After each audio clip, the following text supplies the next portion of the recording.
Drácula, de Bram Stoker. Capítulo primero. Diario de Jonathan Harker. 3 de mayo. Bistrita, el 1 de mayo a las 8:30 de la tarde, salí de Múnich y llegué a Viena a primeras horas de la mañana siguiente. Tendría que haber llegado a las 6:46, pero el tren sufrió una hora de retraso. Budapest parece una ciudad maravillosa a juzgar por lo que pude vislumbrar desde el tren y por el corto paseo que di por sus calles. No me atreví a alejarme de la estación, ya que habíamos llegado tarde y partiríamos a la hora más aproximada a la señalada. La impresión que recibí fue que estábamos saliendo de Occidente e internándonos en Oriente. El más occidental de los espléndidos puentes que cruzan el Danubio, que aquí alcanza una profundidad y anchura de proporciones verdaderamente nobles, nos sumergió en las tradiciones de la dominación turca. Salimos con bastante puntualidad, y llegamos a Klausenburg después del anochecer. Me alojé en el Hotel Roval. De comida, o más bien de cena, tomé un pollo un poco fuerte, aderezado con pimentón. Era muy bueno, pero me dio mucha sed. Tengo que pedir la receta para Mina. Pregunté al camarero, y me dijo que se llamaba paprika Kendl y que, como era un plato nacional, podría tomarlo en cualquier punto de los Cárpatos. En esta ocasión me resultaron muy útiles mis escasos conocimientos de alemán. En realidad, no sé cómo podría seguir sin ellos. Durante mi estancia en Londres me quedó tiempo libre para visitar el Museo Británico, en cuya biblioteca consulté libros y mapas relacionados con Transilvania. Pensaba que no me vendrían mal ciertos conocimientos previos sobre el país a la hora de tratar con un aristócrata del lugar. He descubierto que la comarca que él menciona se encuentra en el extremo oriental del país, en la frontera de 3 estados. Transilvania, Moldavia y Bucovina, en medio de los montes Cárpatos, una de las zonas más agrestes y menos conocidas de Europa. No di con obra ni mapa alguno que señalase la localización exacta del castillo de Drácula, pues no existen mapas de este país equiparables a nuestros mapas militares, pero averigüé que Bistrita, la ciudad de posta mencionada por el conde Drácula, es un lugar bastante conocido. Aquí tomaré algunas notas, ya que puede que me refresquen la memoria cuando comente el viaje con Mina. En la población de Transilvania existen 4 nacionalidades diferentes. Los sajones al sur y, mezclados con ellos, los valacos, que descienden de los dacios. Al oeste, los magiares, y al este y al norte los ezequilis. Yo voy a vivir entre estos últimos, quienes aseguran ser descendientes de Atila y los hunos. Es probable que así sea, puesto que, cuando los magiares conquistaron el país en el siglo XI, encontraron a los hunos allí asentados. He leído que todas las supersticiones del mundo se hallan reunidas en la herradura que forman los Cárpatos, como si estos fueran el centro de una especie de torbellino imaginativo. De ser así, mi estancia puede resultar muy interesante. Debo recordar preguntarle al conde sobre este tema. No he dormido bien, a pesar de que mi cama era cómoda, porque he tenido sueños extraños. Un perro estuvo aullando durante toda la noche bajo mi ventana, lo que puede haber contribuido a este hecho, o puede que la causa haya sido el pimentón, ya que tuve que beber toda el agua de la jarra, y aún así seguía teniendo sed. Al acercarse la mañana me quedé dormido, y me despertó un continuo golpear en mi puerta. Supongo que debía de encontrarme profundamente dormido. El desayuno también iba condimentado con pimentón y una especie de papilla de harina de maíz que, según me dijeron, se llamaba mamáliga, y unas berenjenas con carne picada, plato excelente al que llaman impletata. También voy a pedir esta receta. Tuve que desayunar a toda prisa, porque el tren partía un poco antes de las 8, o más bien eso es lo que habría debido ocurrir, pues, tras dirigirme apresuradamente a la estación a las 7:30, tuve que esperar sentado en el vagón durante más de una hora hasta que iniciamos el viaje. Tengo la impresión de que, cuanto más nos adentramos en Oriente, más impuntuales son los trenes. ¿Cómo serán los de China? Durante todo el día recorrimos a paso de tortuga una región repleta de bellezas de todas clases. A veces veíamos pequeños pueblos o castillos en las cumbres de escarpadas colinas, como los que se ven en los misales antiguos. Otras veces seguíamos el curso de ríos y arroyos que, a juzgar por los anchos parapetos de piedra que protegían ambas orillas, sufrían grandes crecidas. Se necesita mucha agua y una corriente fuerte para barrer por completo la margen exterior de un río. En todas las estaciones había grupos de personas, a veces multitudes, ataviadas de las formas más variadas.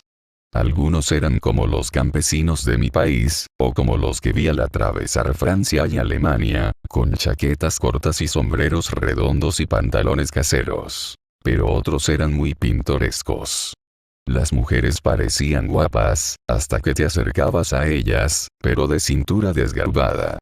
Todas llevaban mangas blancas y largas de uno u otro tipo, y la mayoría, grandes cinturones, de los que pendían múltiples cintas, como los vestidos de ballet, aunque, por supuesto, llevaban enaguas debajo.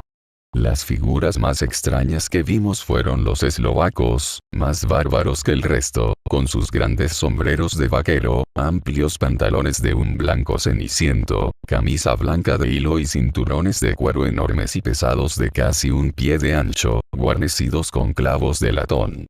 Calzaban botas altas, con los pantalones metidos por dentro, y tenían el pelo largo y negro y espesos bigotes negros. Son muy pintorescos, pero no resultan atractivos. En un teatro les adjudicarían inmediatamente el papel de una antigua cuadrilla de bandoleros orientales. No obstante, me han dicho que son inofensivos y que carecen de agresividad. El día tocaba a su fin cuando llegamos a Bistrita, que es una ciudad muy antigua e interesante. Por estar situada prácticamente en la frontera, el desfiladero del Volgo lleva de allí a Bukovina, ha tenido una existencia tormentosa, cuyas huellas son palpables. Hace 50 años tuvo lugar una serie de grandes incendios que causaron terribles estragos en 5 ocasiones. A principios del siglo XVII sufrió un asedio de 3 semanas, en el que perecieron 13.000 personas, siendo incrementadas las bajas de guerra por el hambre y las enfermedades. El conde Drácula me había indicado que fuese al Hotel Corona de Oro que, para mi gran alegría, resultó ser completamente anticuado. Naturalmente, yo quería conocer lo mejor posible las costumbres del país. Era evidente que me esperaban porque, al aproximarme a la puerta, me topé con una anciana de talante jovial, que llevaba el vestido habitual de las campesinas. Ropa interior blanca y delantal largo y doble, a la espalda y al pecho, de tela de colores, casi demasiado ceñido para la modestia. Al acercarme a ella, hizo una inclinación de cabeza y dijo: ¿El Ger inglés? Sí, respondí. Jonathan Archer. Sonrió y le dio un recado a un anciano que llevaba una camisa blanca y que la había seguido hasta la puerta. Este se marchó y regresó inmediatamente con una carta. Amigo mío, bienvenido a los Cárpatos. Le espero con impaciencia. Duerma bien esta noche. La diligencia partirá mañana a las 3 hacia Bukovina. En ella hay un asiento reservado para usted. En el desfiladero del Volgo le esperará un carruaje que lo traerá hasta aquí.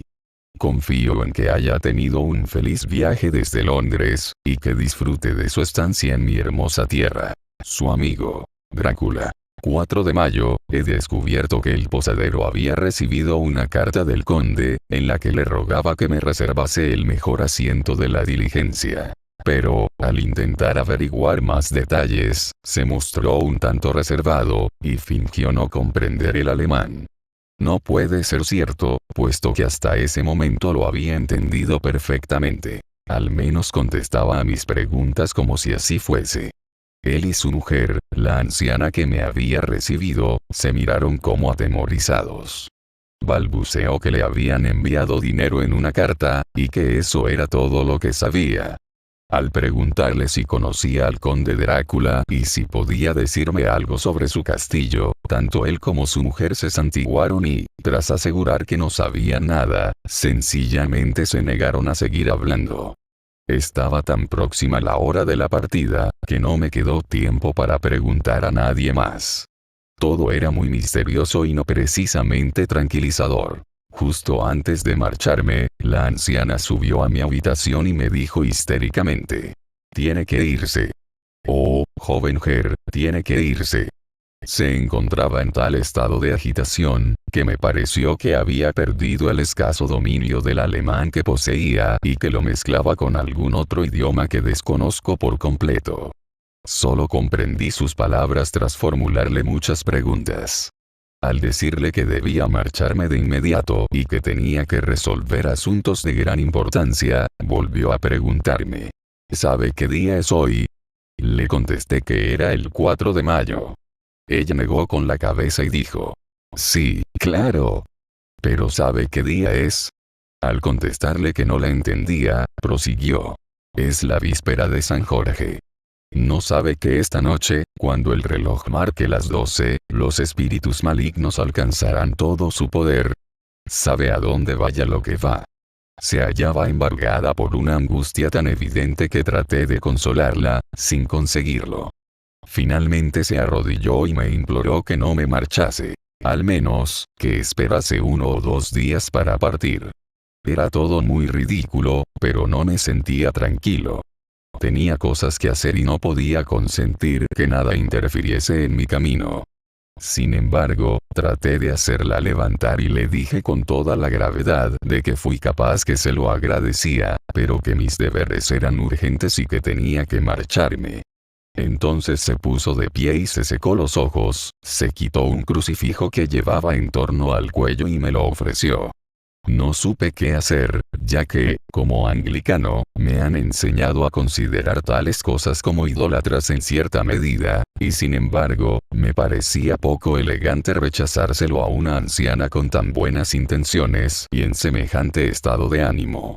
Supongo que vio la duda reflejada en mi rostro, porque me colocó el rosario alrededor del cuello y dijo: «Hágalo por su madre», y salió de la habitación. Escribo esta parte del diario mientras espero el coche que, por supuesto, lleva retraso. Y el crucifijo aún pende de mi cuello. No sé si se debe al temor de la anciana, a las múltiples tradiciones fantasmales de este lugar, o al propio crucifijo, pero no me siento ni mucho menos tan tranquilo como de costumbre. Si este cuaderno llegase a manos de Mina antes que yo, que sea portador de mi despedida. Ahí llega el coche. 5 de mayo. El castillo, se ha desvanecido la bruma de la mañana, y el sol está muy alto en el horizonte distante, que parece quebrado, no sé si por árboles o colinas. Está tan lejos que las cosas pequeñas y las grandes se confunden. No tengo sueño, y como no van a llamarme hasta que me despierte, escribiré hasta que me quede dormido. Hay muchas cosas extrañas que anotar, y para que quien las lea no piense que he cenado demasiado fuerte antes de salir de Bistrita, describiré en qué ha consistido mi cena exactamente. Tomé lo que aquí llaman filete de ladrón. Trozos de panceta, cebolla y carne de vaca, condimentados con pimentón y ensartados en varillas y asados al fuego, al estilo en que se prepara la carne de caballo en Londres. El vino era Rediach dorado, que produce un extraño picor en la lengua, aunque no es desagradable. Solo bebí 2 vasos, y nada más. Al subir al coche, el cochero aún no había ocupado el pescante, y lo vi hablar con la mesonera. Evidentemente, hablaban de mí, porque de cuando en cuando me miraban, y algunas de las personas que estaban sentadas junto a la puerta en un banco, cuyo nombre significa portador de palabras, se acercaron a escuchar y me miraron, la mayoría con expresión de lástima. Oí repetir muchas palabras extrañas, puesto que en la multitud estaban representadas muchas nacionalidades. De modo que saqué discretamente mi diccionario políglota de la maleta y las busqué.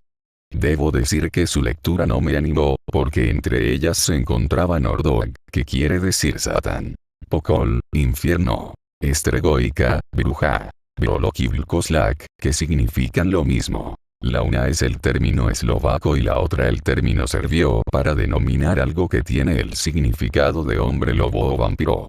Debo recordar preguntarle al conde sobre estas supersticiones. Cuando partimos, la multitud reunida a la puerta de la posada, que había aumentado hasta adquirir proporciones considerables, se santiguó y me señaló con 2 dedos. Logré con cierta dificultad que un compañero de viaje me explicase lo que querían decir. Al principio se negó a contestarme, pero al enterarse de que yo era inglés, me explicó que era un hechizo o protección contra el mal de ojo. No me resultó muy agradable, en un momento en el que partía hacia un lugar desconocido para reunirme con un hombre también desconocido, pero todos parecían tan bondadosos, tan apenados y tan comprensivos, que no pude evitar emocionarme. Nunca olvidaré la última visión del patio de la posada y su multitud de figuras pintorescas, todas ellas santiguándose, en torno a la amplia arcada, con un fondo de brillante follaje de adelfas y naranjos plantados en cubas verdes, agrupadas en el centro del patio. Entonces nuestro conductor, cuyos amplios calzones de lino cubrían la parte delantera de la cabina, ellos la llaman goza, hizo restallar su gran látigo sobre los 4 caballos enanos, que marchaban uno junto a otro, e iniciamos el viaje. Pronto desaparecieron de mi vista y de mi recuerdo los temores fantasmales, ante la belleza del escenario que contemplaba, aunque, de haber conocido el idioma o, mejor dicho, los idiomas que hablaban mis compañeros, quizá no habría podido desecharlos con facilidad. Ante nosotros se extendía una tierra verde y empinada, cubierta de bosques y selvas, con colinas escarpadas coronadas por grupos de árboles o por granjas, con el extremo romo del Aguilón apuntando hacia la carretera. Por todas partes había masas desconcertantes de frutales en flor, manzanos, ciruelos, perales, cerezos. Y a medida que avanzábamos veía sembrada de pétalos caídos la hierba verde bajo los árboles. Por los recovecos de estas colinas verdes, de lo que aquí llaman tierra de Mitel, discurría la carretera, que se perdía al doblar una curva herbosa o desaparecía entre las copas de los pinos que se desperdigaban aquí y allá por las laderas de las colinas, como lenguas de fuego. La carretera era accidentada. Sin embargo, parecía que volábamos sobre ella a velocidad febril. Yo no entendía entonces el objeto de tanta velocidad, pero evidentemente el conductor estaba empeñado en llegar cuanto antes al desfiladero del Borgo. Me dijeron que esta carretera es excelente en verano, pero que aún no la habían puesto en condiciones tras las nieves del invierno. En este sentido, es diferente de la mayoría de las carreteras de los Cárpatos, porque, por tradición, no las mantienen en muy buen estado. Ya en la antigüedad los hospadares no las reparaban, para evitar que los turcos pensaran que se preparaban para traer tropas extranjeras y acelerar la guerra, que siempre estaba a punto de estallar. Detrás de las abultadas colinas verdes de la tierra de Mitel se alzaban inmensas pendientes boscosas que llegaban hasta las elevadas laderas de los Cárpatos propiamente dichos. Se erguían a derecha e izquierda, con el sol de la tarde que caía de plano sobre ellas y subrayaba los magníficos colores de una gama maravillosa. Azul oscuro y púrpura en las sombras de las cumbres, verde y marrón allí donde se mezclaban hierba y roca, y una infinita perspectiva de rocas dentadas y riscos afilados hasta perderse en la lejanía, donde se alzaban, grandiosos, los picos nevados. De trecho en trecho aparecían enormes hendiduras en las montañas, por las que, al ponerse el sol, veíamos de cuando en cuando el destello blanco de una cascada. Uno de mis compañeros me tocó en el hombro cuando rodeábamos velozmente la base de una colina y empezábamos a remontar el pico escarpado y nevado de una montaña, que al proseguir nuestro camino zigzagueante parecía encontrarse justo frente a nosotros. Mire. Istenesek. El asiento de Dios. Y se santiguó reverentemente. Mientras serpenteábamos por la interminable carretera y el sol se hundía cada vez más a nuestra espalda, empezaron a envolvernos las sombras de la noche, acentuadas por el hecho de que en la cumbre nevada de las montañas se demoraba el crepúsculo, que parecía difundir un brillo de un rosa delicado y frío. Veíamos de cuando en cuando a checos y eslovacos, todos ellos con atuendos pintorescos, pero observé que el bocio abundaba lastimosamente. Al borde de la carretera había muchas cruces, ante las que todos mis compañeros se santiguaban. Aquí y allí se veía un campesino o campesina arrodillados ante un santuario, y ni siquiera se daban la vuelta al aproximarnos nosotros. Sumidos en el autoabandono de la devoción, al parecer no tenían ojos ni oídos para el mundo exterior. Había muchas cosas que me resultaban nuevas. Por ejemplo, almiares en los árboles, y hermosos bosques de sauces llorones desperdigados, sus troncos blancos y brillantes como la plata, entre el delicado verde de las hojas. De cuando en cuando adelantábamos a una carreta, el transporte corriente de los campesinos, con su larga vértebra como de serpiente, calculada para adaptarse a las irregularidades de la carretera. En ella siempre iba sentado un nutrido grupo de campesinos que regresaba a casa. Los checos, con sus pieles de cordero blanco, y los eslovacos, de colores. Estos últimos llevaban largos bastones a modo de lanza con un hacha en el extremo. Al caer la noche, empezó a hacer mucho frío y el crepúsculo creciente parecía sumergir en una única neblina oscura la tenebrosidad de los árboles, robles, hayas y pinos, aunque en los valles, que se extendían profundos entre los espolones de las colinas a medida que ascendíamos por el desfiladero, se destacaban los oscuros abetos contra el fondo de nieve reciente.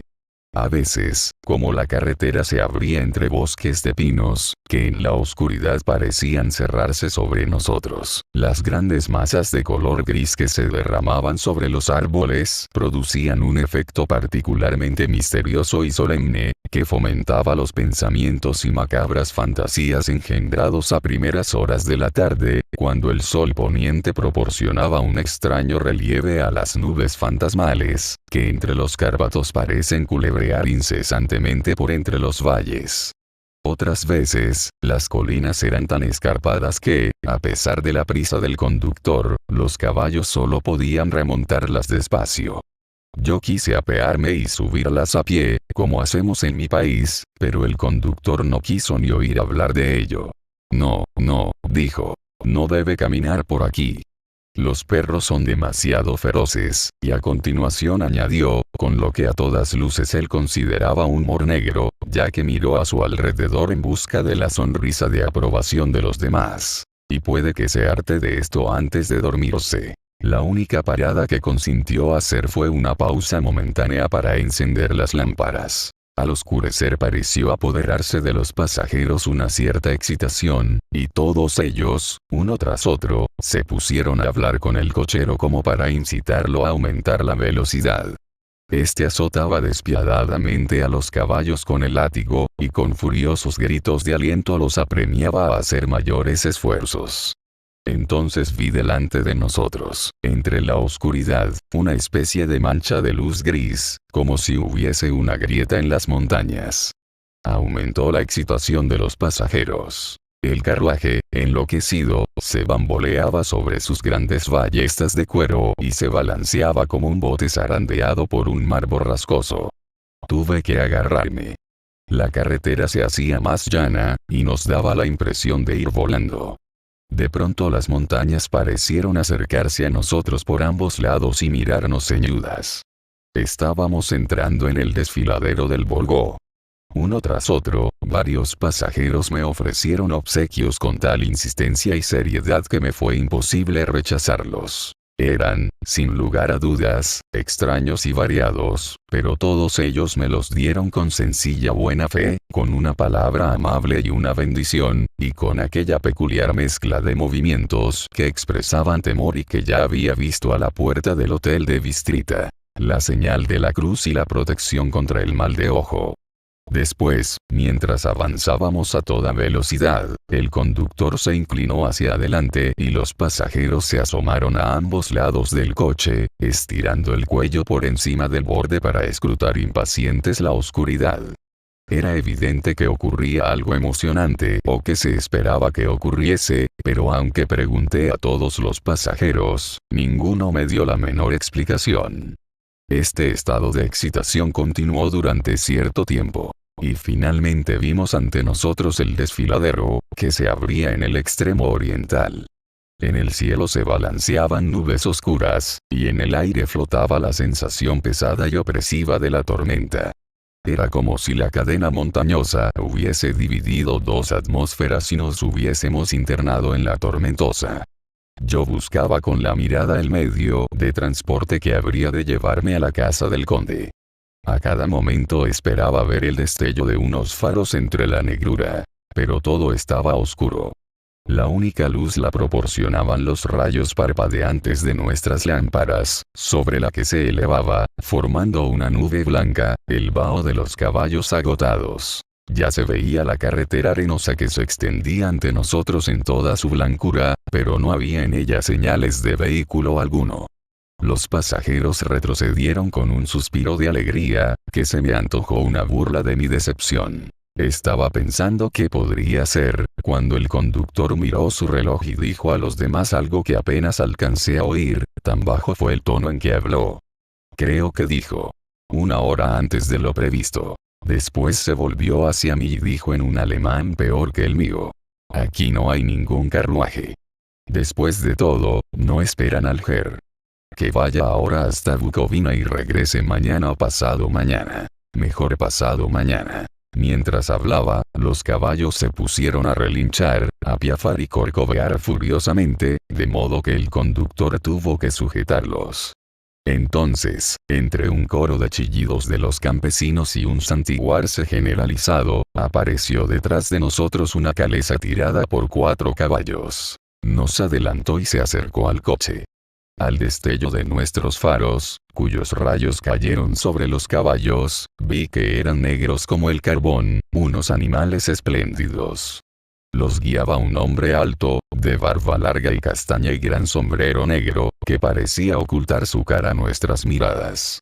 Solo podía ver el refulgir de unos ojos muy brillantes, que al volverse hacia nosotros parecieron rojos a la luz del faro. Dijo al cochero: esta noche ha llegado pronto, amigo mío. El Ger inglés tenía prisa, respondió el cochero tartamudeando. A lo que replicó el recién llegado: supongo que esa es la razón por la que usted quería que siguiera hasta Bukovina.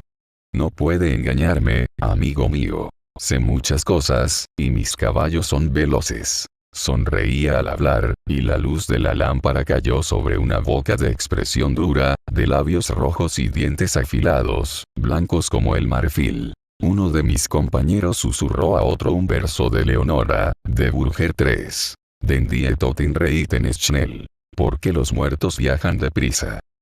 Evidentemente, el singular cochero oyó las palabras, porque alzó la vista con una sonrisa resplandeciente. El pasajero volvió la cara, al tiempo que se santiguaba y señalaba con 2 dedos. Deme el equipaje del Ger, dijo al conductor. Le tendieron mis maletas con extraordinaria presteza y las colocaron en la calesa. A continuación bajé por un lado del coche, pues la calesa se encontraba pegada a su costado, ayudado por el conductor, que me sujetó con mano de acero. Su fuerza debía de ser prodigiosa. Sacudió las riendas sin decir palabra, los caballos dieron la vuelta y nos precipitamos en la oscuridad del desfiladero. Al mirar atrás vi el vaho que despedían los caballos del coche a la luz de los faros, y recortadas contra ella las figuras de mis últimos compañeros, que se santiguaban. El conductor hizo restallar el látigo y dio voces a los caballos, que se internaron en el camino que llevaba a Bukovina. Al sumirnos en la oscuridad experimenté un extraño escalofrío, y me invadió una sensación de soledad. Pero el cochero me colocó una capa sobre los hombros y una manta en las rodillas, y dijo en excelente alemán: la noche es fría, mein Herr, y mi amo el conde me ha ordenado cuidarle. Bajo el asiento hay una petaca de Slivovitz, coñac de ciruela del país, por si lo necesita. No bebí, pero a pesar de ello me animó saber que estaba allí. Me sentía un poco raro, y no poco asustado. Creo que, de haber existido otra alternativa, me habría decidido por ella, en lugar de proseguir aquel desconocido trayecto nocturno. El carruaje marchaba a buen paso en línea recta. Giramos y nos internamos en otra carretera igualmente recta. Se me antojó que pasábamos una y otra vez por el mismo lugar. Así que me fijé en un punto sobresaliente, y descubrí que efectivamente era así. Me habría gustado preguntarle al conductor qué significaba todo aquello, pero la verdad es que me daba miedo hacerlo, porque me parecía que, en la posición en que me encontraba, cualquier protesta habría sido inútil si deliberadamente quería retrasarnos. Más adelante, y como sentía curiosidad por saber cuánto tiempo había transcurrido, encendí una cerilla y miré mi reloj a la luz de la llama. Faltaban unos minutos para la medianoche. Esto me produjo una especie de conmoción. Supongo que la superstición general sobre la medianoche había aumentado con mis experiencias recientes. Me quedé a la expectativa, con una malsana sensación de ansiedad. En ese momento empezó a aullar un perro en una alquería carretera abajo. Era un lamento largo, angustioso, como de temor. Otro perro reanudó el sonido, y después otro y otro, hasta que, llevado por el viento que suspiraba suavemente por el desfiladero, se inició un aullar salvaje que parecía provenir de todo el país y llegar hasta donde alcanzaba la imaginación, atravesando las tinieblas de la noche. Al primer aullido los caballos se pusieron nerviosos y se encabritaron, pero el cochero les habló dulcemente y se tranquilizaron, aunque temblaban y sudaban como tras haber huido de un peligro repentino. Entonces, en la lejanía de las montañas que se elevaban a ambos lados, se inició un aullar aún más fuerte y más agudo, un aullido de lobos, que nos afectó por igual a los caballos y a mí, ya que estuve a punto de saltar de la calesa y echar a correr, mientras que ellos volvieron a encabritarse y a corcovear con tal furia, que el conductor tuvo que utilizar toda su enorme fuerza para impedir que se desbocaran. Pero al cabo de unos momentos mis oídos se acostumbraron a aquel sonido, y los caballos se sosegaron tanto que el conductor pudo descender y colocarse delante de ellos. Los acarició y los tranquilizó y les susurró algo en las orejas, como he oído decir que hacen los domadores de caballos, con resultados extraordinarios. Con las caricias se apaciguaron, aunque siguieron temblando. El conductor volvió a tomar asiento, sacudió las riendas, y partimos a gran velocidad. En esta ocasión, tras llegar al lado izquierdo del desfiladero, giramos repentinamente por una estrecha calzada que torcía en curva hacia la derecha. Pronto nos vimos rodeados de árboles, que en algunos puntos se abovedaban de tal modo que era como atravesar un túnel. Y una vez más nos escoltaron audazmente grandes rocas que se erguían ceñudas a ambos lados del camino. Aunque estábamos a cubierto, oíamos el viento creciente que gemía y silbaba por entre las rocas, y las ramas de los árboles se desgajaban a nuestro paso. Aumentó el frío, y siguió aumentando, y empezó a nevar en pequeños copos escamosos, de modo que al poco tiempo nosotros y todo lo que nos rodeaba quedamos cubiertos por una capa blanca. El fuerte viento aún llevaba los ladridos de los perros, aunque se debilitaban a medida que avanzábamos. El gañir de los lobos parecía cada vez más cercano, como si nos estuvieran cercando por todas partes. Empecé a sentir un miedo espantoso, y los caballos compartían mi temor. Pero el conductor no estaba preocupado lo más mínimo. Giraba incesantemente la cabeza a derecha e izquierda, pero yo no veía nada en la oscuridad. De repente, a cierta distancia a nuestra izquierda, vi una débil llama parpadeante. El conductor la vio al mismo tiempo. Detuvo de inmediato los caballos, saltó al suelo y desapareció en la oscuridad. Yo no sabía qué hacer, y menos aún cuando los aullidos de los lobos se hicieron más próximos. Mientras me hallaba sumido en un mar de dudas, el conductor volvió a aparecer repentinamente. Sin decir palabra tomó asiento, y proseguimos el viaje. Creo que debí de quedarme dormido y soñar con aquel incidente, porque, al parecer, se repitió infinitamente, y ahora lo recuerdo como una especie de pesadilla terrible. En una ocasión, la llama destelló tan cerca de la carretera, que a pesar de la oscuridad reinante pude observar los movimientos del cochero. Se dirigió rápidamente al lugar del que surgía la llama, debía de ser muy débil, porque no iluminaba el espacio a su alrededor, recogió unas cuantas piedras y las amontonó. En otra ocasión se produjo un extraño efecto óptico. Al interponerse aquel hombre entre la llama y yo, no la tapó, y seguí viendo su fantasmal resplandor. Aquello me sobresaltó, pero como el fenómeno fue momentáneo, pensé que mis ojos me habían engañado al esforzarme por penetrar la oscuridad. Después dejaron de verse las llamas azules durante un rato, y seguimos nuestro camino velozmente en medio de las tinieblas, con el aullar de los lobos a nuestro alrededor, como si nos siguieran formando un círculo móvil. Finalmente llegó un momento en que el cochero avanzó más lejos que hasta entonces, y durante su ausencia los caballos se echaron a temblar más que nunca y a bufar y a piafar de miedo. Yo no comprendía la razón, porque había cesado el aullar de los lobos, pero entonces apareció la luna deslizándose entre las nubes negras, tras la cresta dentada de una roca cubierta de pinos, y a su luz vi que nos rodeaba un anillo de lobos, de dientes blancos y lenguas rojas y colgantes, de miembros nervudos y cuerpos peludos. En el lóbrego silencio que se cernía sobre ellos, eran casi 100 veces más terroríficos que cuando aullaban. Por mi parte, experimenté una sensación paralizadora de miedo. Solo cuando un hombre se enfrenta cara a cara con tales horrores puede comprender su verdadero significado. Los lobos empezaron a aullar todos a una, como si la luz de la luna ejerciera un efecto especial sobre ellos. Los caballos pateaban y se encabritaban y miraban desesperados a su alrededor con ojos que giraban de una forma que daba lástima verlos. Pero el anillo viviente de terror los cercaba por todas partes y tuvieron que quedarse forzosamente en su interior. Grité al cochero que viniese, porque pensaba que nuestra única oportunidad consistía en tratar de romper el círculo y ayudarlo a regresar. Chillé y golpeé el costado de la calesa, con la esperanza de que el ruido asustara a los lobos y los alejara de ese lado, lo que le daría la oportunidad de llegar hasta el coche.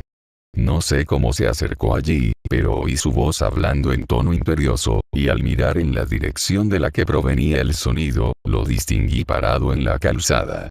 Agitó sus largos brazos, como para apartar un obstáculo invisible, y los lobos retrocedieron más y más.